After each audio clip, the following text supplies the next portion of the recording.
So he was building a tree. He was doing a lot of training. He was building he noticed one day that the sound of the wind. They actually had to read out the name. Hi. Welcome everyone. If anybody feels cramped, Budget Committee can join us at the table. It's going to be a quick presentation tonight with Seth MacLean on our fire station project update. Welcome by the way. Today is January 30th. I'm Tyler Ward. Welcome. We have fellow select board members Bill Kennedy and Bill Taylor here, and Nicole McStay, town administrator, and Allie Corey's assistant to the town administrator is here taking notes. We should be on air any moment now, and Tim Brezovic is behind the scenes taking care of all that tech stuff for us. We have someone to appoint to the Recycling Center Advisory Committee, and then we have some minutes to look at. And then at 5:30, come on back because we'll have a joint budget committee. I'd like to say a few words about select board advisory committee, school budget. All right. You can do that before. Sure, great. All right, Seth, I know you couldn't wait. Hey, Tyler, is that On air? We should be.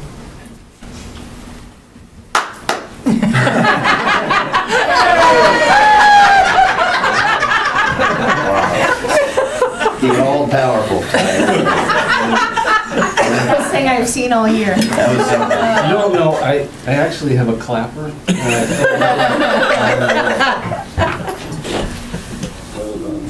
Thank you, Seth. All right, Seth, welcome. All right, thank you. Good evening. I know pretty much everybody here, I think, but for those who might be watching at home and those who don't know me as well, my name is Seth MacLean. I'm the project manager for a lot of projects in town, but right now one heavy focus is obviously the fire station project that we've been talking about for many, many years, but specifically the last two, and then I've been back to the board every month, minus a small break around the holidays, pretty much since we really got going on this in earnest. Now, you said short presentation, try to keep it really brief. But we invited some special guests tonight because we're going to talk, and we thought tonight was a great opportunity for this, a little bit about numbers at this point too. And I'll get you up to speed on how we've arrived at that, and then I'll hand it over to our project architect, Jason Lacombe with SMP, and then Keith Kelly is here with Harvey Construction as well, as they've taken us through an estimating process to get us closer to what's looking like a real project with dollars assigned at this point. So let's go to the next slide, please. Oh, I never grabbed the clicker, so Yeah, you can do it yourself. I will grab it. That will make things easier. So, Was it the mom tone? I've started every one of these, and I think fittingly so, talking about all the people that have worked on this project, and I've only put up the list of people that have been heavily involved in various capacities since 2021 on through now. And I won't read them all, but just, the expectations were set that this would be a very public process, and I think we're doing a really good job as a building committee and as a staff to try and meet that. And I think it's very important that we acknowledge all the hours that people have put into this. And like I said, I won't dwell on it now, but many, many people on staff, volunteers, people that had worked with us in the past, people that are no longer with the organization, and then through a number of different public meetings, many members of the public have weighed in and joined the meetings, come to various building committee meetings and our input sessions at the library and given us their thoughts on the project and their input and ideas. So really, really appreciate it. I think it helps us to drill in and make a real project that our community hopefully can get behind. So I've tried to synthesize this down because I really want to leave enough time for our professional service providers to have an opportunity to present tonight. But I've sort of put this in a little two phases at this point. We had our discovery phase, which I'm calling May of 2022 and May of 2023, starting with town meeting, which authorized the money for the design and engineering of the new fire station, and that's where we've been working within at this point.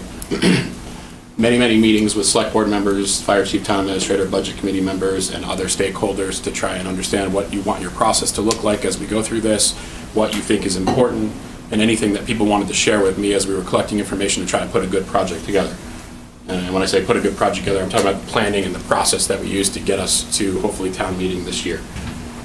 Budget committee financial information sessions were set, met with various members of the BudCom prior to, formally and informally, to try and drill in and say, okay, what really makes sense for this project as we move forward, what kind of recommendations, what kind of financial budget do we want to assign to this project, how to help us answer some of those questions so that we can set our professional service providers up for success on this, and we're not throwing darts at a dartboard as we get further along the process. A number of people, many of whom are in the room, went on a lot of facility tours across New England. Many, I list a few here, where we met with fire chiefs, city managers, staff members, and others, other fire staff, to look at facilities that have been designed, and in one case, a facility that they haven't been able to get off the ground, to ask questions and learn, process, design considerations, budgets, anything that they would be willing to share with us, and we learned a lot through that process. I list some of those communities on the screen here. Very importantly, and we're kind of back here, this very important meeting happened between the BudCom and the CIP quite some time ago, where the 70% total bond capacity number is targeted, or I'm sorry, was set as a goal for this project, and at that time was estimated at $12.1 million. So we've been working as a building committee within those parameters, and working with our architect and construction management firm to let them know these are our parameters, and this is how we need to make this program work within what this community has said they perhaps can get behind in terms of the financial outlay for a project of this size and scope. I'm going to talk a little bit more about that in a minute, because we're working towards that number. During that same time, an RFQ and P selection committee was formed. Most of those folks are right here in the room, and the purpose there was to make sure that we outlined the program that we wanted our architect and construction managers to meet. And so we worked as a group, volunteer-driven, to craft those documents and make sure that we're asking the right questions and soliciting for the right providers for this project. I think we did a very good job, and I think you'll agree when you hear these gentlemen speak in a few moments. And ultimately, as some of you may remember, construction management was selected as the project delivery method, and we put a heavy emphasis on pre-construction services, on advising and projecting project costs, which Harvey has done a good job at, and you're going to see their estimate tonight. And I'll talk briefly about some of the drills we've gone through with Harvey and SMP to help drive down our costs and get us within our budget target. All right, so that would take us to the conceptual design phase. Started meeting with a chosen CM to begin work for the architecture RFP, so consulting with experts in the field to help us make sure we're asking the right questions when we go out to try and find the right design team for our project. I leave this up here because I think it's relevant. Talking to BudCom, a number of us, including a couple members of the Bud Committee, met with the Monadnock Economic Development Corporation just to try and scratch the surface on whether there are other funding mechanisms that might be available for a project of this size and scale. Unfortunately, I think all of us left for that meeting feeling like there probably wasn't an avenue to pursue there, but we tried to put our best foot forward and at least ask the right questions and see if there was something that might be of interest to Peterborough as we move through the process. In June of 23, we also put out an RFQ/P for architectural services, which again was developed by that committee that was appointed here. In July of 23, continued work on the RFP for architectural services and went out to bid that same month, soliciting architectural firms across all of New England. I think we got one firm out of New York, but I believe we got 10 in total, I think I'm remembering that correctly, who were interested in our project and answered our RFP. We interviewed, we graded all of those, drilled it down to the top 5, and then we performed interviews of each one of those firms. Again, that was that same primarily volunteer and with a combination of staff-led committee of folks who were interviewing. We did it right in this room over a number of days. A lot of additional committee meetings as we started drilling into our project and fine-tuning details, and ultimately selected SMP architects to lead design efforts. And again, Jason is here tonight to speak to you. At that point, the building committee was also appointed for 3 years. It was the same collection of people that had worked on the RFP, had agreed to stay on. I think I've taken their names out of here, but most of them are here tonight, and you probably talked to a lot of them, and we can go through that if you're interested in that level of detail. August of 23, building committee began formally meeting. Architects began the reconciliation efforts and preliminary design work. The work shift began to planning for public input and outreach. Sustainability visioning sessions were held with the PEC and Resilient Buildings Group, which is one of the sub-consultants working under SMP. Their portfolio is, or I'm sorry, their specialty is working on energy modeling and sustainable energy considerations. We had a session with a lot of folks that are interested in that topic for this project right here in this room. And then the building committee went on another tour with our architect that time to look at a finished product that they had worked through and talk to their staff and our architects on site to get a feel for how that comes together, the process at that point, what the building committee would be looking at for for their obligations going forward and some of the things we wanted to consider, both good and bad, from that facility as we went through the process. September of '23, Building Committee continued to meet. First public input sessions were held at the library. Thanks to anyone here that went to those. Those were well attended and we got a lot of good input. We held 2 sessions on the first day, on that first evening, where we were at very early in the design process, but were able to show something at that point. And I won't mention it again, but we had another one, a follow-up session in October, which took the input, tried to bring that back out to the community, and then solicited for more input on the project. And I'll talk more about a final session that we're planning to have in the lead up to town meeting, assuming this project continues to advance through the annual budget process.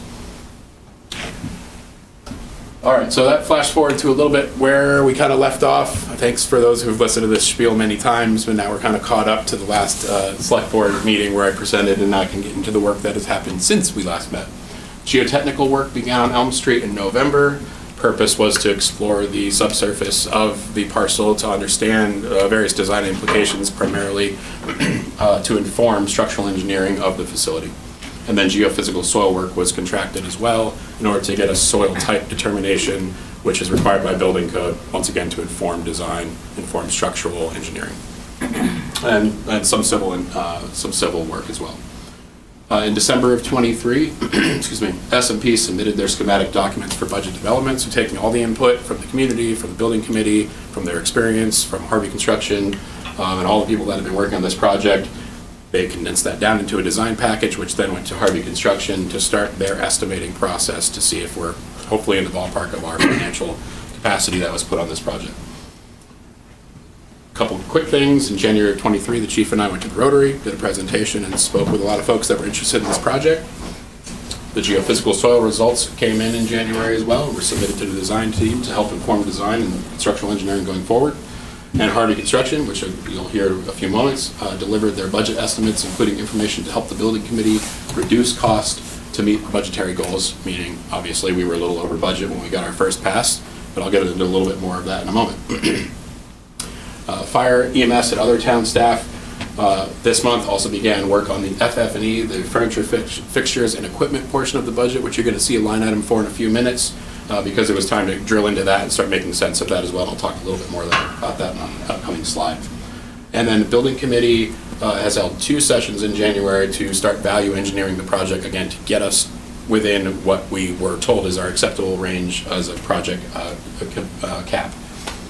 And then the building committee at our last meeting, our value engineering meeting, has recommended the project to advance through the annual budget process unanimously. So where are we today? As I said, the building committee recently engaged in 2 value engineering exercises, considering many choices about design elements to determine whether a pathway exists that meets both programmatic and budgetary goals.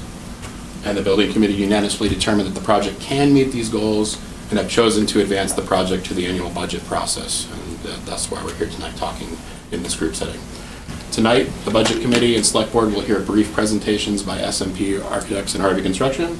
And while a pathway to meeting the budgetary goals for this project does exist, the building committee and the team has a lot more work to do in the coming months to refine the design. So while we are comfortable we can get there, there are many hundreds of decisions that still need to be made in order to figure out what that final product is. Your aesthetic quality of the building isn't likely to change very much, but there's many, many bits and pieces and components that go into these projects, and the building committee has been tasked with making sense of that, working with our design team and our construction manager to put together a package that we feel meets the budget and the programmatic goals of the facility.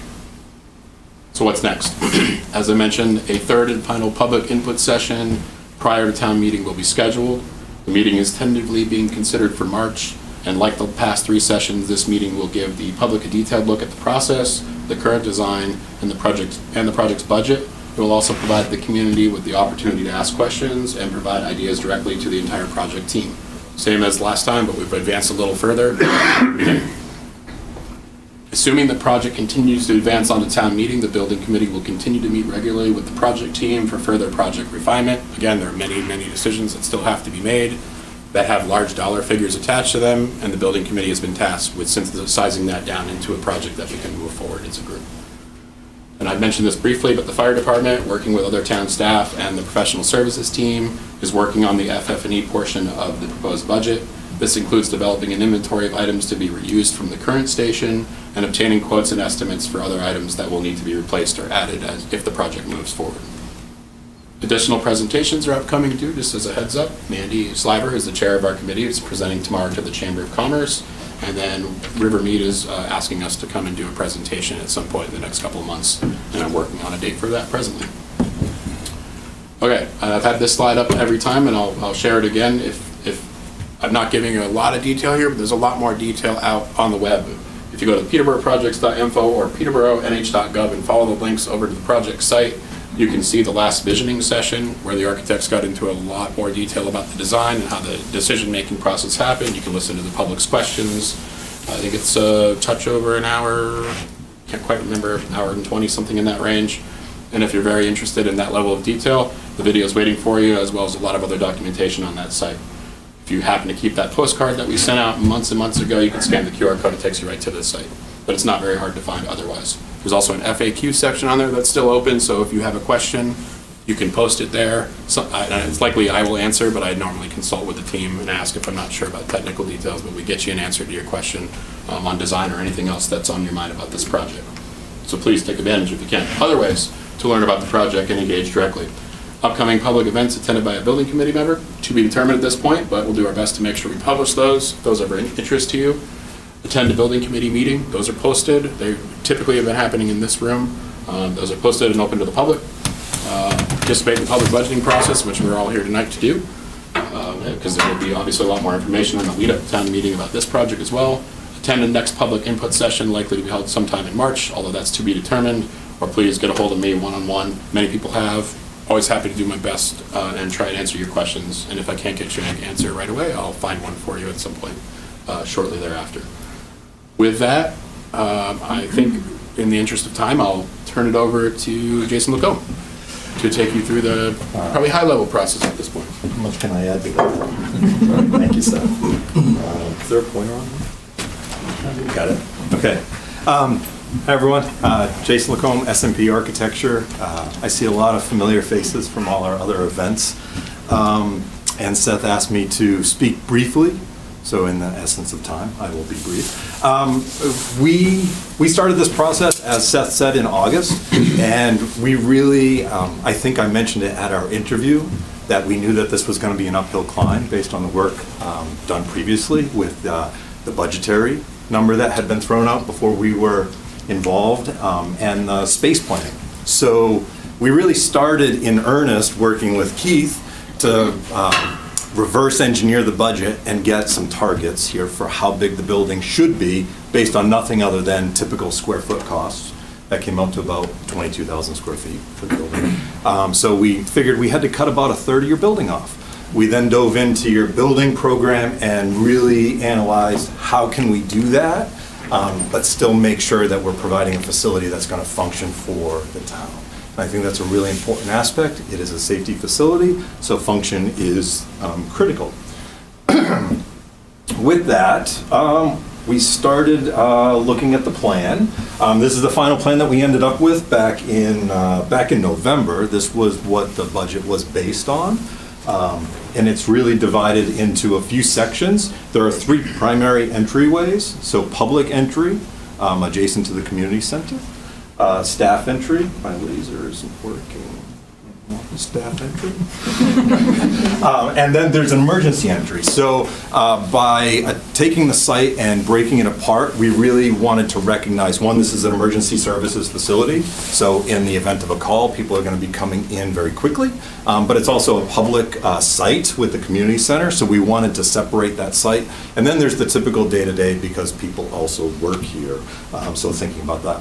And then we have these large yellow circles. These are what we call the apparatus, the aprons. So where the vehicles are pulling in and out and thinking through cross traffic, not only vehicular, but pedestrian traffic. And how can we do it in a way that makes the facility function well, but also keeps everybody safe. Okay, so in the public space, no laser thing.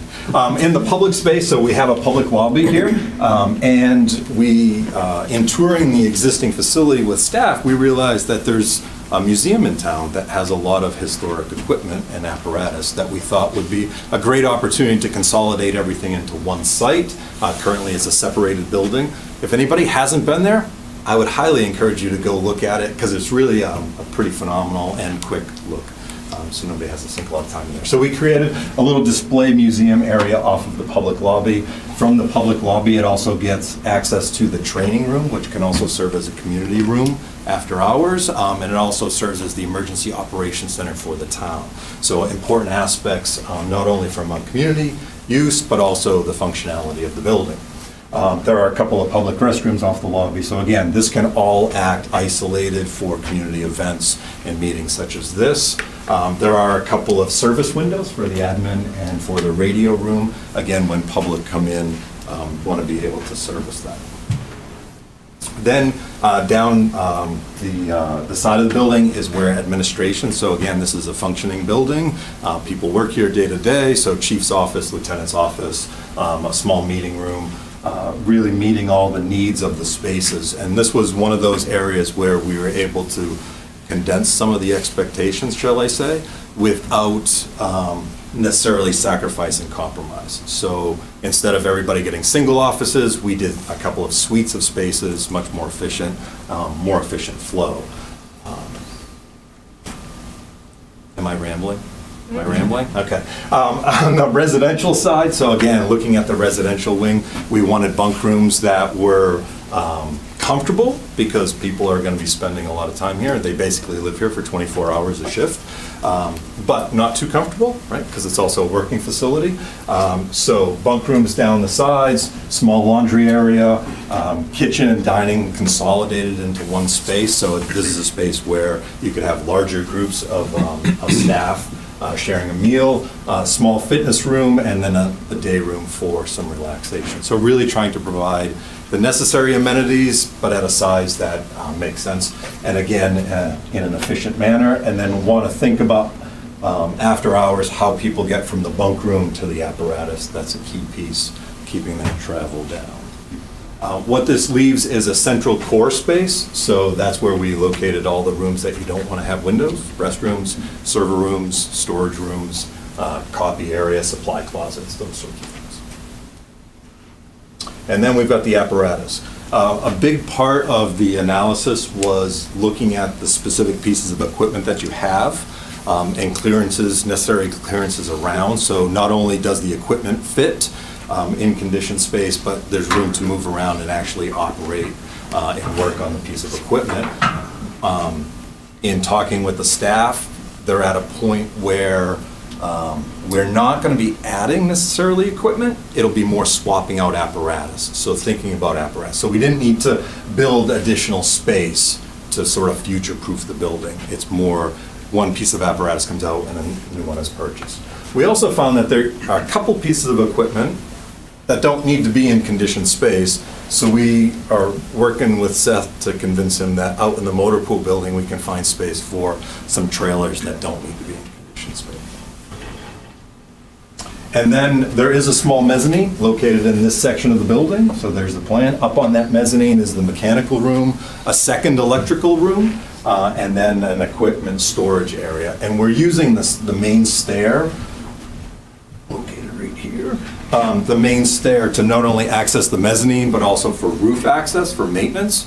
And then using it, we've got enough height in there where we can use it for training and hose drying and other functional pieces. So we really put a lot of effort and function into one staircase. Any questions on that? Is this okay?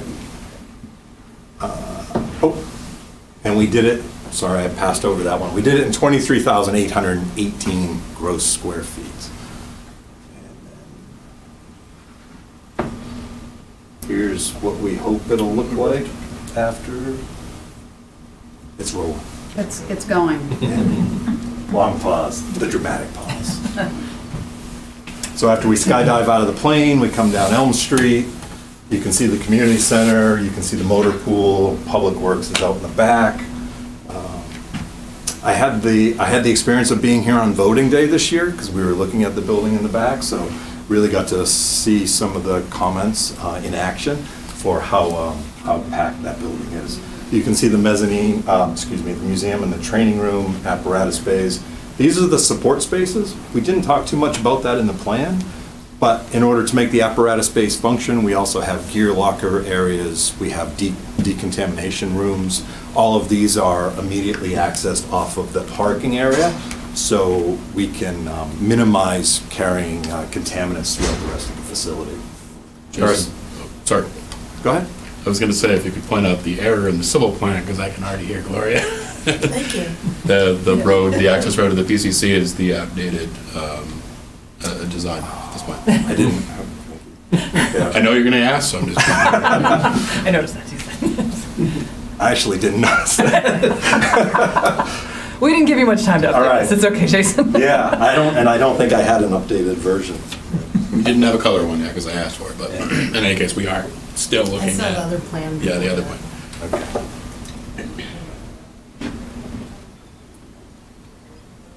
And I think that's it.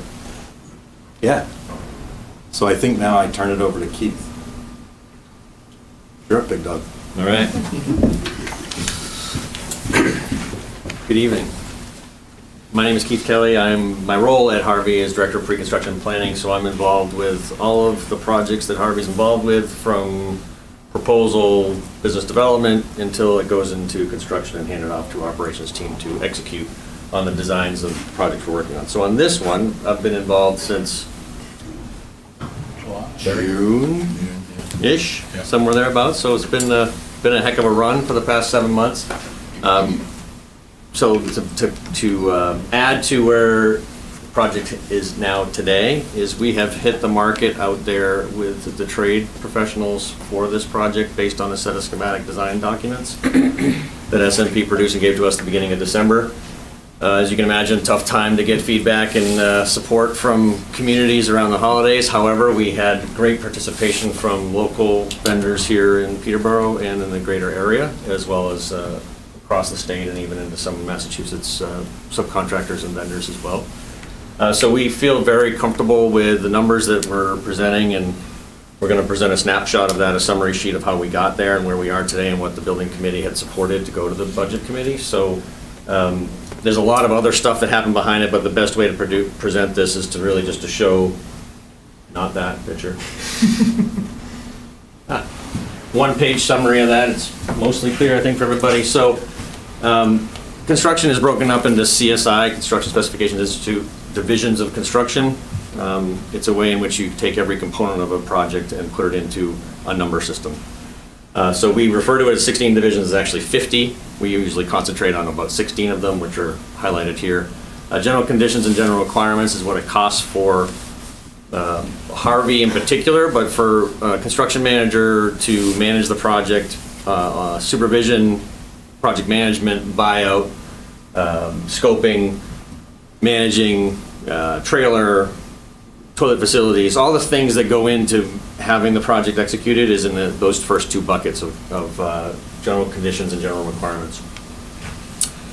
I won't belabor all of the values, but essentially these are the divisions, break up into concrete, masonry, steel, woods, plastics, exterior envelope, finishes, components, sprinkler systems, plumbing systems, site work, all the things that go into executing that design that was shown and presented by both Seth and Jason. All that breaks down to a couple of numbers. Right down here is the hard cost of the construction is around $10 million. There's about $1 million worth of bonds, insurances, contingencies, escalation, fees, which gets us to Harvey's component of the proposed project at 11.3 million, just under 11.3 million. That would what we would call hard costs. That's the things that that are tangible. And then you have two other buckets of soft costs, which are not so tangible, but essentially the FF&E that Seth had alluded to, which we just have a line item there because that's held on the owner side or the town side. And then a contingency that the owner and the town are going to carry throughout the project as well. And that brings us to a grand total just under the $12.1 million target. As Seth had alluded to, when we got feedback from the market in early January, it was over budget. The target budget that we were given at 11.3 for construction and a total of 12.1. So we met with the committee and went through some opportunities to, value engineering is a loose term that's used in the industry. It's sometimes value engineering versus value management. Value engineering can sometimes be changing that 2x2 fixture to something that looks the same, but it's just made by a different manufacturer. That's engineering. Whereas value management might be more targeted as, that's a gold-plated fixture and we're actually going to make it bronze. So there's some things there that actually changes that scope of that project or that deliverable. And we talk through all those things and we present that. So we presented 34-ish topics or areas in which we could target to save money that don't change program and don't change aesthetic and feel and flavor, but they change the outcome, obviously resulting in savings in the cost of the project. So that's what we worked on, and as Seth also mentioned, there is a lot more to do. SMP Architecture had done a lot of heavy lifting in a short period of time to get to this point, to be able to present a project the committee could stand behind, and there's still a lot more to go. Should this and when this gets approved by the voters, there's 6 to 8 months worth of design development that gets done, and that's where we continue to feed off of the market for subcontractor feedback and costs and decisions that we can make that ultimately will go into the project so that we can deliver a project that is at budget or even under when we're all said and done. Hit all things? I think so. Back to you. Maybe we open it up for questions of, for any of us. We'll leave that one up. That was a great presentation. Thank you. Great. Jim? Yes, Jim Hassinger. Where solar panels and solar batteries, which category is that falling into? That's going to be here and here, which is currently not in either of those numbers. So you just pointed out the categories, but you're saying solar panels and batteries are not in the budget? Correct. They're currently not in that 12.1 total project budget. And that is because? Because they're over the budget and we were asked to get the project to a 12.1 target. So even though at the last public meeting, you said that you were going to add solar panels Yep. and batteries into the program, We did, but now that's been taken out. to get to a project that's at 12.1 million, yes. Is there anything else that was taken out? Relative to what? The list of program elements? I don't know offhand which ones those are, but There were, in the two meetings that we went, sorry. that's all right, good, yeah. There were, in the two meetings that we worked through, there were the 30 somewhat items that were presented. We worked with the committee. We accepted 20 of them. And there was a lot of, let's call it passionate discussions about what should or should not be accepted. But given the pricing that we got for the systems that we had talked about at that meeting, it would not fit within the budget that we were given, that cap. And that was part of that discussion, if you recall, that we would put it in, we would see where it priced out, and then ultimately we would have to make a decision of whether it could be included or not. I could add a couple things to your question. I chose my words very carefully on how I presented when I was giving my portion, which was the building committee was asked to look at a pathway to a project that met the cap that was provided by the BudCom and the select board. I also chose my words carefully to say there's 8 months of decisions that have left that are remaining, and I have a meeting scheduled with your group on the 7th of February. And obviously the topic of conversation is, do we have a mechanism by which we can still do solar? The goals of the project were an emergency facility, and the building committee did elect to keep geothermal heat pumps in, but that came at a premium of $480,000 for the more advanced heating system on the recommendation of the energy committees in town. We're still going through the process of decision-making. We have a long ways to go. And I think working directly with the PDC and others on what mechanisms exist to see if we can fit those in the project is at least my perspective professionally. I'm not going to say anything's out of the project yet. What we need to know is that we have a project that meets the requirements that were set by the community. And I think we have that. That's why the building committee advanced the project. But there's a lot of decisions that have yet to be made. And I look forward to that meeting on the 7th because I think we have an opportunity to figure out what those mechanisms might look like. Would the structure of the building have to change if, the basic structure, if solar were added, or No. I guess I No. put it that way first. No, No. But it doesn't change the basic. the building was designed, we actually laid out 2 or 3 different PV array systems. And looking at the energy modeling that we've done, the system that is being planned and is in the budget, there's actually potential that this could be a net zero facility. There's enough capacity on the roof without having to do ground mount PV to make that happen. Or we're very close. That's probably what I should say. We're very close where it could be net zero. There's also a separated room. That separate electric room that I mentioned up on the mezzanine is intended for the PV controllers and battery systems if the batteries were to be located in the building. So both of those systems are being looked at. And to follow up on Seth, I actually had a meeting with Resilient Buildings Group and Tony Cassidy from the committee to talk through some battery systems and how we might be able to still work on that. Yeah, Rick Lesser. I was just curious what the original estimate was before you had us cut back to the 12.1. Can you roughly talk about what that number was? I would say 10%-ish over, Okay. somewhere thereabouts. And another quick question. How much of this does Harvey do and how much does that get subcontracted roughly? Harvey doesn't self-perform any work. Oh, okay, so it's everything's- also, it's construction managed, it's self-performed. Okay. It's subcontractor performed, not self-performed. Okay, thank you. So really just the general conditions. Yeah, that's right. The management of it. Yeah, Andrew. At 23,000 square feet, how does that compare to the size of firehouses elsewhere in Cheshire or Hillsborough County? I honestly don't know. We didn't do that level of comparison for other facilities, because the other piece is the call count. In the other stations we've worked on, Peterborough is unique because you provide ambulance services for so many other facilities, so there's more equipment, more apparatus. We more took the view of what do you need to make this facility operate for how the facility I mean, functions. SMP does firehouse design for lots of places in New Hampshire. We do, yep. How many firehouses have you built that are larger than 23,000 square feet? None. We have one going in New Boston that's 17,000. Kingston was just under 16, which was the facility that we reviewed. But they also, a big part of that is the amount of apparatus that the facility has, not necessarily the. So New other Boston facilities. project was fire plus EMS plus police, right? No police. No police. It's just fire and EMS. And they're 17,500 and change.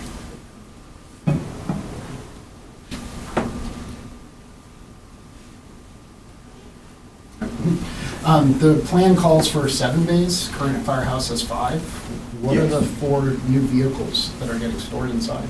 I think right now you're triple stacking equipment behind doors in 2 of the bays, 3 of the bays. 3 of the bays. 3 of the bays, thank you. I knew somebody would jump in. So triple stacking, so in order to get the middle piece of apparatus out, you have to pull at least one out, and there is no clearance. I don't know if you've been through the existing facility. There are some where you literally cannot walk between vehicles, so in terms of access and clearances, that's really how they're doing it. And I believe there's also more equipment outside than just these 4. I think one of the ambulances is outside. Right? I don't want to overstate that. Briefly getting back to solar and batteries, Yeah. Seth, I seem to recall in a conversation we had recently, that there's a group working and studying the long-term benefits for that, if we did. The Resilient Buildings Group provided some energy forecasting. Unfortunately, what Jason didn't mention is in our meeting this week, that group didn't feel they had the expertise to model the battery, although members of the PEC had spent some time doing some forecasting, but he wasn't able to sort of corroborate that. So we've got some more work to do, for sure. Is that something that Jim and your group and Emily can contribute? They are. That's our division. Okay. So by my count, you've got 5 offices and then 11 or 12 desks, depending on how many exactly are to the left of the conference room. Yep. We've got 6 here, so 6 There's actually 9 lieutenants, so we incorporated what we would call hoteling in our world, where people share desks. So nobody has dedicated desks, and 2 captains. This is just a large LEO center work island, collaboration, storage. We took a lot of storage rooms out of here, so we're using cabinetry very creatively, where we can conserve some space and still provide storage for the facility. So what gets us to 16 desks in a department with 9 full-time employees? That was the staff that we were given, the staff profiles. So Andrew, I think if I can interject for a minute, I think you're confusing full-time employees with the work that gets performed by staff. The fact that somebody doesn't work, that we rely on call firefighters and call officers to manage the fire side, doesn't mean they don't need landing space to work, doesn't mean they aren't responsible for training, responsible for fire alarm, responsible for maintenance, responsible for the other functions. I think that one of the things that is very confusing for people, for example, you talked about New Boston. Do you know how many fire stations New Boston has? 2. So they're building a 17,000 square foot building that will also work in conjunction with a separate 6,000 square foot building. They have 20,000 square feet of firefighting, fire station capacity space in New Boston. They serve a single community. We have 20,000 square feet. We serve 6 communities. So you've got to be very careful in your apples to oranges comparison and how you look at that. So the programmatic study that we went through 4 times since I started here 10 years ago has gotten us to where we are now. And to echo what Jason said earlier when he was talking about the comparison to other buildings, it really isn't about what other communities do. It's about the services that we as an organization provide to Peterborough and the communities around us that are paying for those services. And quite frankly, there is a lot missing from this building that you will find in other buildings that are, I'll use the word amenities, that we had to pare down to ensure we were able to get function, to be able to meet those core operational responsibilities. So I'm hearing it correctly, what's driving the size is the fact that the ambulance department services 6 other... Absolutely not. It's also the fact that we have a municipal fire department that responds mutual aid to every town around us. We have 4 of the largest manufacturing facilities between Keene and Milford. We have a hospital. We have 6 multi-story, multi-unit apartment buildings. The apparatus, the collection that we have with the tanker, the 2 engines, the ladder truck, are unique to serve the community that is unique to Peterborough, and not compared to a Jaffrey or a Dublin or a Hancock or even an Amherst or a Milford. So are the other towns or the large factories that you're mentioning, are they going to contribute to the $12 million cost? No, because our base equipment and base goal that we have serves the town of Peterborough and provides benefit to those towns. The same as we have a single tanker. Anybody who's familiar with our fire in Cranmer Meadow Road, we use 9 tankers to provide water service for that. So it's through the give and take of the mutual aid system, but our core apparatus is to serve the community of Peterborough. And on the ambulance side, the 5 other communities that are contracted with us. Anybody else? Thanks, Chief. No other questions? Thank you, gentlemen. Thanks. Excellent presentation. Great presentation. Thank you.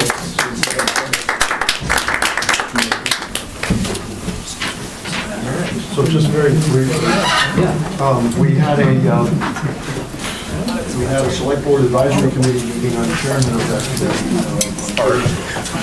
And as part of that conversation, I asked Superintendent Kimberly Saunders to give us an overview of the budget, which she did. The highlights I can share with you now, but I'm also bringing the topic up because she had asked us if we would actually consider doing a vote, not necessarily tonight, but at our next meeting, to either vote to approve the budget or just the highlights, the budget is now up. We are still conducting we're still our, meeting, guys. Select board meeting. Select board meeting is good. And it might be good to listen to what Bill's saying. It's our school budget, which affects all of our taxes immensely, right? Well, first of all, the upshot of the whole thing is kind of a heart-stopping, breathtaking, over $58 million budget for the school district. When I first moved here, it was under $20 million. in case. It's scheduled to be about a 4% increase over last year, primarily due to some big ticket items. The one in particular that was most astonishing was a 25% increase in insurance. I'm sorry, which insurance? Health insurance? Health insurance, mostly. Yeah, that sounds. How is that possible? Yeah, that sounds like funny money math. It does sound like funny money math, but I enjoin you to actually go and take a look at the budget. I haven't studied it carefully, but these are the highlights that I was given. What was the town's, Lily? 6. 6% increase in the town's insurance. All the factors contributing to that, I would have to ask the Superintendent Saunders about that. Transportation costs have also gone up in double digits, and so on and so forth, so there's real highlights. I asked that you would take a look at at least the MS-26 document that goes through a number of the expenses and how they come to derive the budget. And we'll put it on the agenda for next week to maybe consider. Okay. Yeah, that's a good idea. The link, I think, Nicole, did you I share? found the a link? link and I'll make sure that that goes out to everybody. Yeah, thanks, Bill. Did you say they're looking for the select board to vote to approve their budget? Or at least, give us a blessing, give them a blessing. You don't have to. All right. We can discuss that. I'd like to correct my number. Ours is 5.5%. Whoa. Come on, Lily. Come on, Lily. You're the one in charge of numbers. All right, great. I would make a motion that we appoint Carol Krause as a member of the Recycling Center Advisory Committee, which is back up and running. Thank you. I'll second that one. All right. Their first meeting is this Thursday, which I Great. won't be able to attend, but. All those in favor? Aye. Aye. All right, and with that, I will hand the meeting over to Rick Lester, Chair of the Budget Committee, to introduce the Budget Committee and get us on our way. Thanks, everyone. Thanks, Tyler. So we've got over here, Don Parkhurst, Leslie Lewis, and then Mary Clark, Andy Sliver, Carl to my right, Ahmed Zeno, Linda Osterman, and then Al Lenos and Dick Reynolds. So we've got a full crew. And I think we're ready, if you are, Nicole, to get right into it. Absolutely, and I'm going to turn it directly over to Chief Walker. I'm going to turn it back to you. It's amazing how it flows in both directions. Very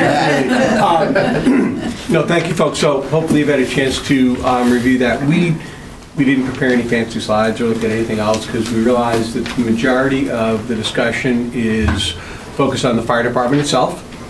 The fire station, the fire ambulance facility, as well as the decision to move the budget, the ambulance operating budget from the revolving fund that it was in into the town's general fund, under the general supported budget.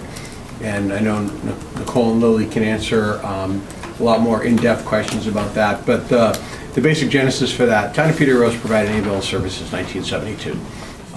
Anybody who's worked in healthcare or has worked with insurance companies knows that, there was a time where a medical provider sends a bill, the insurance company writes a check, and everybody's happy. There also was a time when most people had full-time jobs and had the benefit of health insurance, and it was pretty robust health insurance. Both of those things have changed considerably in the last decade and a half. Our reimbursement rates have dropped significantly, and we have other, Nicole can provide that data as we get in. One of the things with the revolving fund is revolving funds are required to guarantee revenue that matches their operating costs. So when we have gone through the growth of the ambulance service and really stabilized in the last few years, we can pretty accurately predict what our costs are going to be. We know what our staffing is, we do the modeling work through Seth and Lily to get our energy costs, whether it's diesel, fuel, electricity, and so forth. We have a pretty good guesstimate of that. We really had very little idea or very little method to predict what our income is. We can't predict our call volume. You remember a couple of years ago, our discussions around COVID, we had a huge tail off in revenue due to a decreased call volume. We also have a hard time, in addition to predicting call volume, predicting exactly what our payer mix is going to be and what that those insurance reimbursements are going to be. I think everybody in this room would agree that the ambulance service is a vital service to the residents of Peterborough. Without our ambulance service, it would create a significant hardship. We are the only community between Milford and Keene that actually staffs an ambulance 24/7. Everybody else relies on call staffing. They rely on people that are off duty, coming in from their homes. Jaffrey and Sohegan Valley have people during the daytimes, but again, it can be hit or miss working with an entirely on-call or entirely part-time population. And to the credit of the select board, town administration, and other folks, for a decade plus here, we've had that permanent staffing. We really have reached a point where we can no longer guarantee that the money we are bringing in from a cash flow perspective is going to support that ambulance service. And God forbid we run out of money in that revolving fund in May, everybody goes home until the towns pay their bill, and July rolls around, and the town of Peterborough can put the money in that was voted in May from their allocated cost of it. So the decision to move the ambulance operating costs from a revolving fund into the general budget really was, in our opinion, a necessary move to ensure that the ambulance service is available continuously to the residents of Peterborough and to the 5 other towns that contract with us and rely on us for ambulance service. I know that anybody who's listening who was around 20-something years ago, this is a change. It's been slowly coming, but the last 5 years it really has ramped up significantly. With that and with the changes.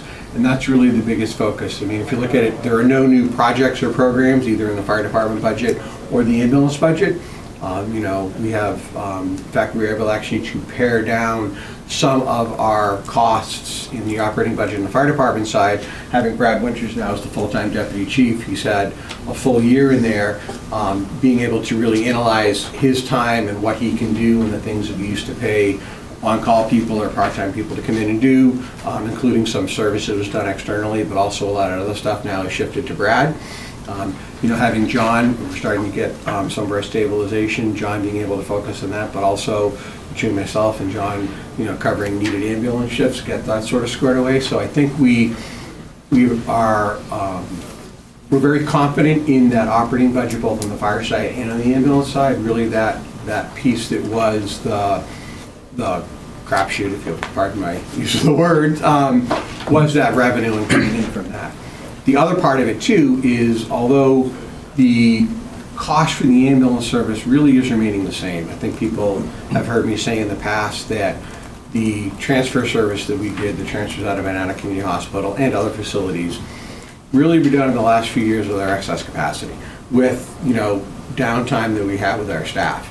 That was when we were staffed 2 ambulances, both with paramedics, 24 hours a day, with myself, the deputies available to provide backup for that third call if we got it.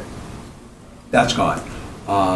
We struggle like every other, business around, we struggle to find help and look at that. So as you may remember, excuse me, this past June 1st, we made the decision to no longer do routine transfers out of Medina Community Hospital.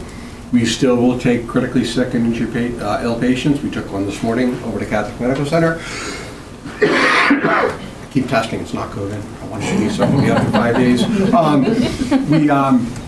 So we do that, but we lost that. So that was a huge chunk of revenue that was lost. Almost $500,000 of revenue, a little over $550,000 roughly that we lost in revenue. That revenue needs to come from somewhere. Yes, there is a little bit of savings in our variable cost. There probably will be some savings in maintenance. There's definitely savings in diesel fuel, but the rest of the things that go into staffing and operating the ambulance service, whether it's the building, the individuals, the 5.5% increase in health insurance costs, all of those things are sort of fixed costs. So with that reduction in revenue too, from that, really this was, we felt the time to move this into operating. Quite frankly, it's a discussion we've had internally for a couple of years over this, but really the precipice we fell off of last spring with the staffing And not being able to do those transfers really was, I think, the main driving force to implementing it this fiscal year. So that, I know Lily and Nicole can give far more, maybe sort of in-depth into that, but, you know, that's sort of where we are now. One thing I would add, I keep talking about operating. With our transition and no longer doing the transfers and our issues with staffing paramedics, we are looking at, and we've been trialing, if you will, beta testing a couple of different staffing models and response models. So this year we put a pause on capital, despite the fact there's a 2-year wait for ambulances. We put a little bit of a pause on our ambulance capital to try to look at and make sure that the plan we're laying out in the future in terms of purchasing ambulances, purchasing monitors, purchasing other durable goods really meets the model that we have going forward. And, you know, we can address any of those questions as we go forward with that. So we are right now just focusing on the operating part of that. The capital piece of that, I think, is still in flux in terms of how we're going to manage the funding for that, and whether that'll be a separate capital reserve or look to keep some kind of revolving fund or something like that. Typically, we start with going over expenditures. I think just to, you know, continue Chief's trajectory in the conversation, just look at the revenues. So this is where you're going to see the biggest impact, and I discussed this in our first meeting this year. It's in the ambulance department's income. So you see that we have the contribution from the town of Peterborough. That is zeroed out because we'll no longer have a special warrant article that'll raise and appropriate the town of Peterborough's share. Instead, that's going to be baked right into the operating budget. So we're going to raise it just like we do everything else. So that special warrant article, $450-ish thousand will go away. But we're also losing out on our transfer service revenue, which amounts to, as Chief said, about, we estimate somewhere between $450,000 and $500,000 this year. And so you can see that total loss of revenue looks like it's $840,000. It really is the $450,000 as part of that.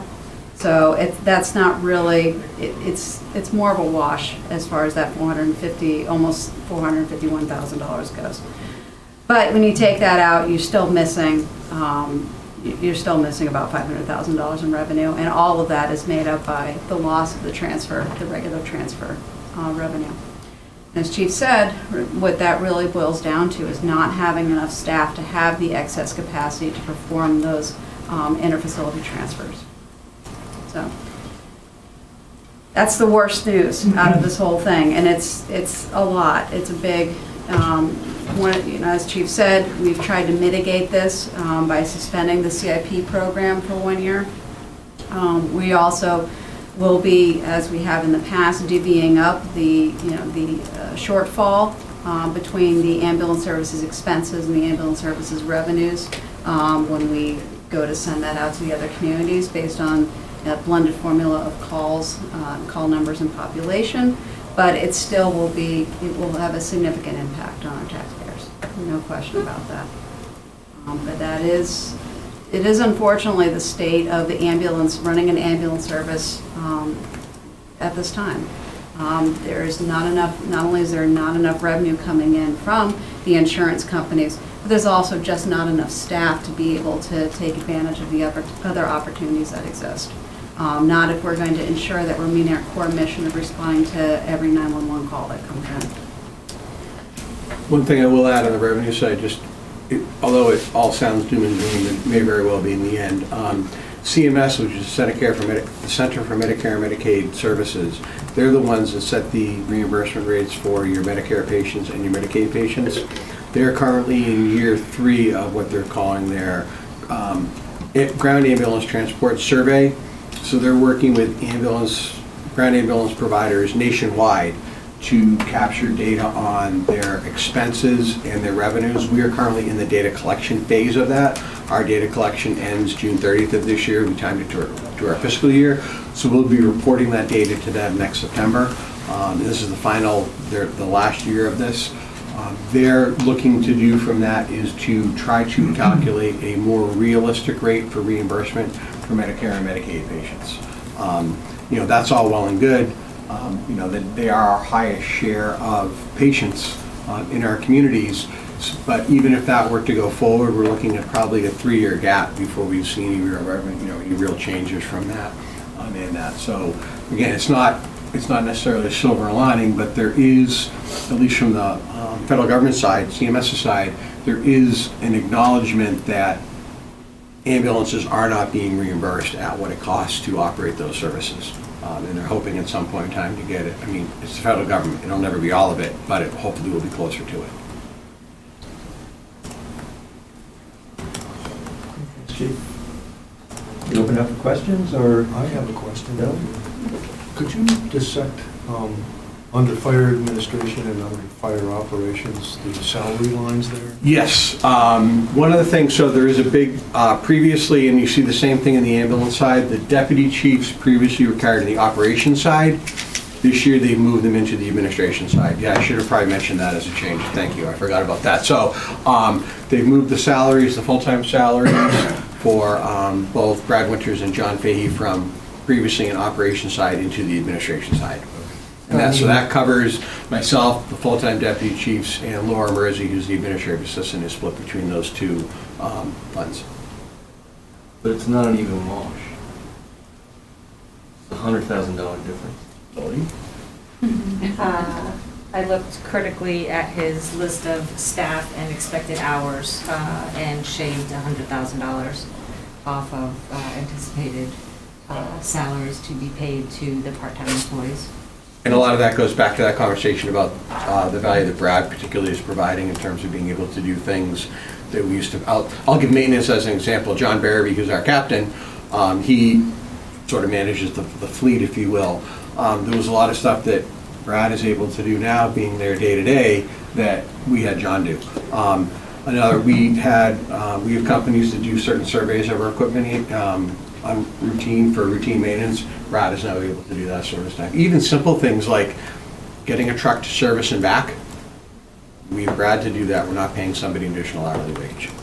Brad needs a bonus. What on earth, Carol?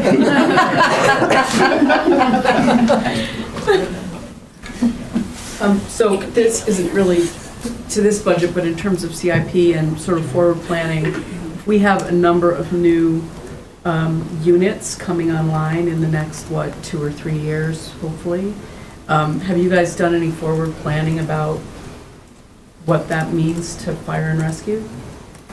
What do you mean? I mean, we have a lot of housing coming online. Housing, sorry. I thought you. Yeah, no, I thought you meant that. Units. So your average residents, like if we look at the apartments that are going in down at Vos Farm or some of the ones proposed, a very small percentage of our ambulance calls are to single-family homes and to residences. Years ago in a previous life did an analysis on a single-family residence versus assisted living versus nursing care, and we could look at that, but we don't really anticipate a significant increase in call volume, again, either on the ambulance side or the fire side for that. I mean, there will be some. I'm thinking probably motor vehicle accidents and, false alarms are probably the biggest issue as opposed to actually medical emergencies. That being said, if Rivermead, they continue to expand and look at other stuff, or if we were to get another true nursing care facility in town, that would probably significantly increase our call volume, especially on the ambulance side. Just to follow up on that, Yeah. did we originally have CIP dollars planned for this year fiscal? Yes, sure, Yeah. every year. Yeah. And so how much are we pushing to next year or 2 years? We cut about $350,000 that was anticipated for this year.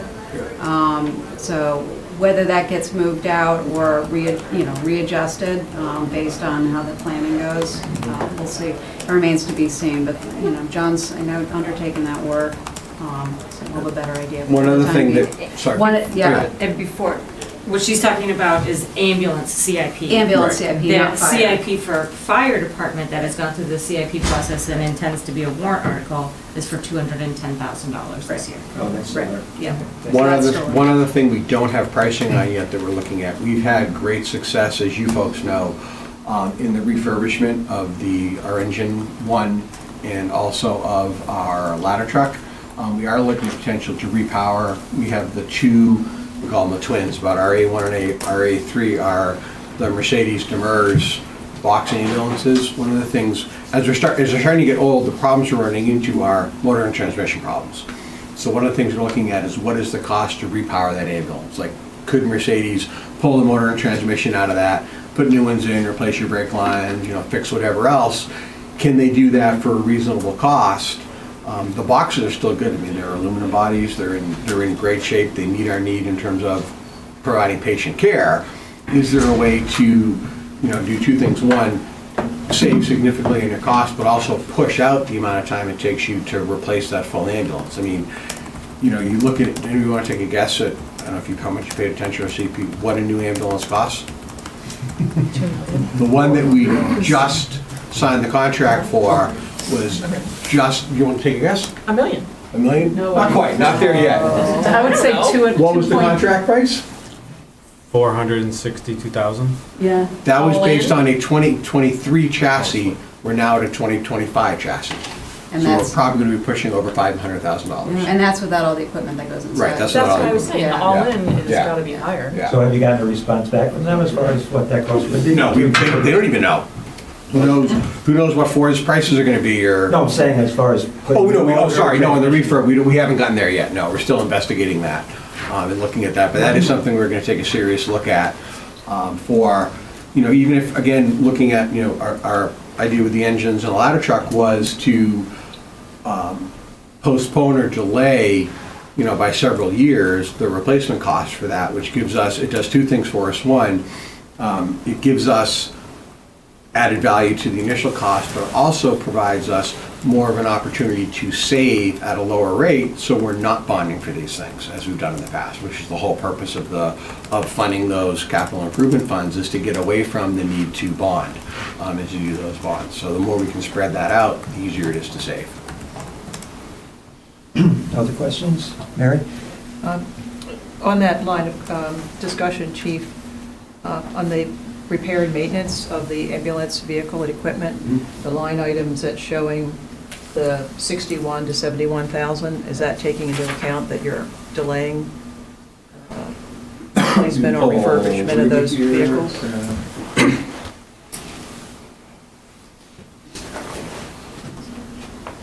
There it is. So, yeah, Yeah. so the 61 to 71, that unfortunately is increases in the breakdown because we've delayed, but also it's getting more expensive to, anybody who's sent their vehicle to get repaired, it's just, everything is more expensive, parts are more expensive, the labor is more expensive, and we're looking at that.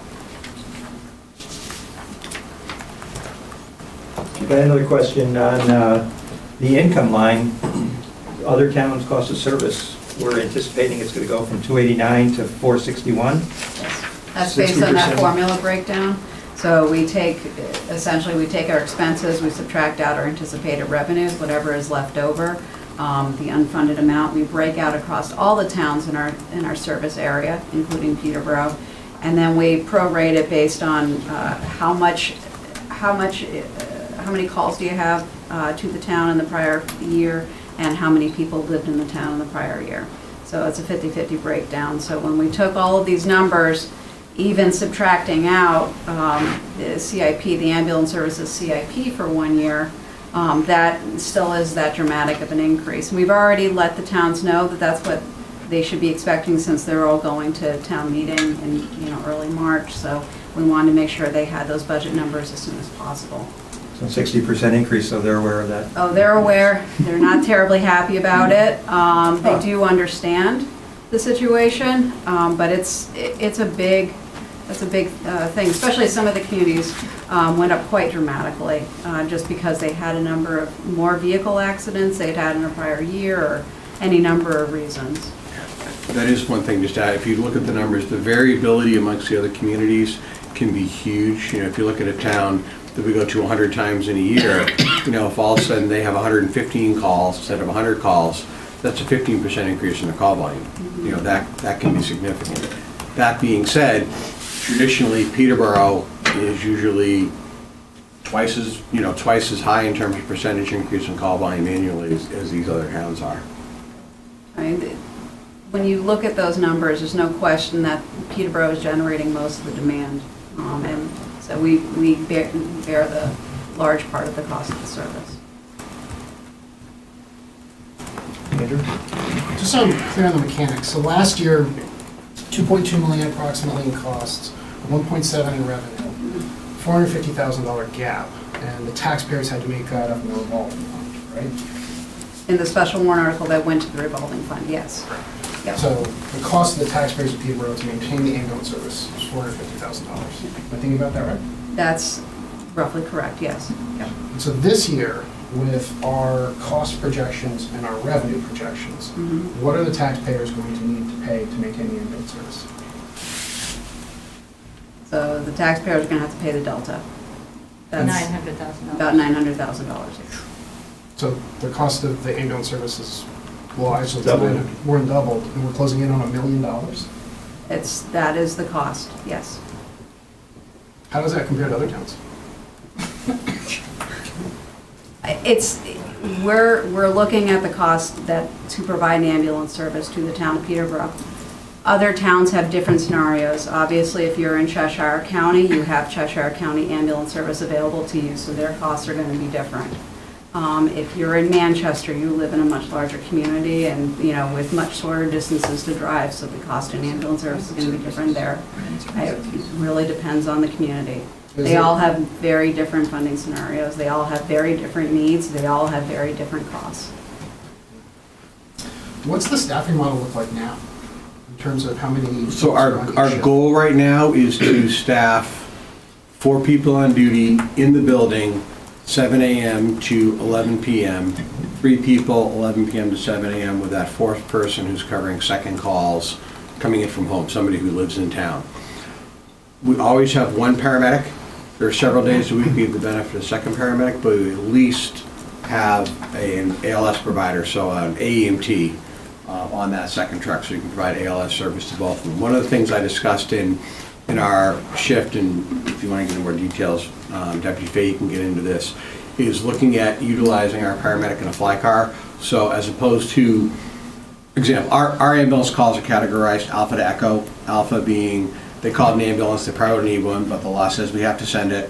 Echo being they're going to die, so we need to send the ambulance right away. The standard of care statewide is a paramedic for your Delta and Echo level calls, but they always aren't paramedic level calls. So what the fly car does is it allows the paramedic the ability to hand that call off to the appropriate level provider, come back and maintain being available as opposed to being tied up on that call. So again, one of the models is sort of beta testing and looking at and making sure that we still can meet the demand and provide the appropriate level of care to all of our residents and the residents around us is, can we look at migrating that paramedic from being in a dedicated truck to where he's saddled to that truck regardless of the level of care the patient in that truck needs, to a model where the paramedic is available to provide that level of care wherever that level of care is needed, as opposed to always being there. And for example, John and I go together in an ambulance. If it's a BLS call, John's a very highly skilled driver. But if it was sorry, Brad, if it was a basic call, Brad and I'd be stuck in the ambulance and you had to be available for that call that required the highly skilled. But again, this is something we haven't done before. We're really playing with it. The other part that plays into this, which is hard, it's very hard to quantify, because we always staff a paramedic, because we always have a staffed ambulance, we do a lot of, for lack of a more appropriate term, mutual aid with our ambulance and going to other communities when your call services can't get their second ambulance out the door, or sometimes can't even get their first ambulance out the door, depending on the time of day of the week. So we have the benefit of being able to be that backup, if you will, for those communities. And although it puts a burden on us, and we have had on 2 occasions direct conversations with the town of Jaffrey, because Jaffrey, being the largest community around us, is the largest user of the mutual aid, about that, and how, as we go forward, how that model may look for that reciprocity and in payment for that beyond just patient reimbursements if it did ever become a problem. So beyond the 4 folks that are up at any one time, is there like an on-call component? At night, there is an on-call component. During the daytimes, there isn't. It's around my administrative duties or Brad's administrative duties. Today, I made a reference to that transfer we did this morning.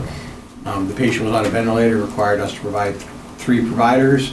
I stayed back and covered the ambulance. I did 3 ambulance calls while that ambulance was tied up. So it's 4 plus you 2? Yeah, but again, we're not always available for that, but yeah. And we do have other people in town. There are other folks that live in town that occasionally are available. It all depends upon what their current work-life balance is and if they're available for those calls. And ambulances have to have 2 EMTs? Yeah, state of New Hampshire requires 2 licensed providers. They can be an EMR, EMT, AMT, or paramedic. So at most, you could staff 3 ambulances? Yes. But we have 4 ambulances? Pretty much. So we actually have 5 ambulances. One of them is a 2006 that we have bought third hand. We didn't buy it. Okay, sorry. It was donated. Yes, true, it was donated. We acquired. However, currently 2 of those ambulances are out of service, waiting to get into Manchester at the Mercedes dealer. One has a check engine light, the other one is in limp mode. So unfortunately, in order to guarantee we have 2 or 3 ambulances available, we need, going forward, we're looking at probably just having 4 physical ambulances with the squad to give us the ability to move that paramedic around. But right now, we have 5. So 5 ambulances, even though you can only ever staff 3. Yeah, it's to guarantee, keeping 3 ambulances on the road. Okay. Yeah. That's a question. Don? What kind of mileage are on the 2 Mercedes, the boxes? All 3 of our Mercedes ambulances over 200,000 miles on. I think the winner's now about 238. I think A4 is pushing 240, which is the van. Okay. Yeah. I think A1 is roughly between 220 and 230, with A3 A little bit behind. 210. Yeah. And they're not gonna be replaced for a number of years. Yeah, those are the ones we're looking at potentially repowering. The Mercedes Sprinters, the 2 boxes, A1 and A3. Andrew, one more. You mentioned collection rates with insurance companies.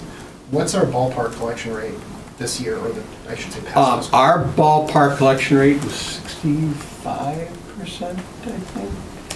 Give or take. Give or take around 65%, which is slightly higher than the statewide average. And I think part of that's due to we're fortunate that we have although we have a lot of people in this town that are Medicare patients, they're also retirees from really good jobs and have really good supplemental insurance. So when you say 65%, is that off of what you're collecting off of total bill? Yes, of every dollar billed. Okay. So if we bill $1 million, we're getting $650,000 back. Okay. I don't see any other questions. Thanks, Chief. Go on. I think we're all set then. So, we need to talk about approving some minutes, I think. We do.